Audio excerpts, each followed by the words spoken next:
This is the demo of the shell catcher made by LPG Works for the Fabarm XLR5 Velocity shotguns. We will start today by locking the bolt back and installing the shell catcher by hooking it under the loading port and then up over the ejection port like so.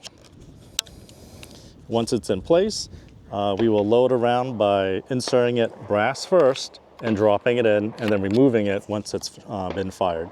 And I will go ahead and demonstrate 3 rounds here for you.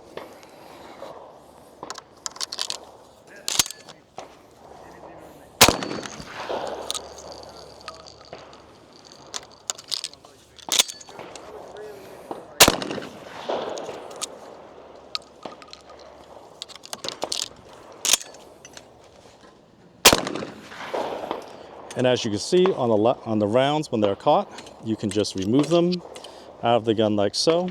And to remove the shell catcher, you basically want to pull on it from the ejection port over the side of the receiver and then straight down.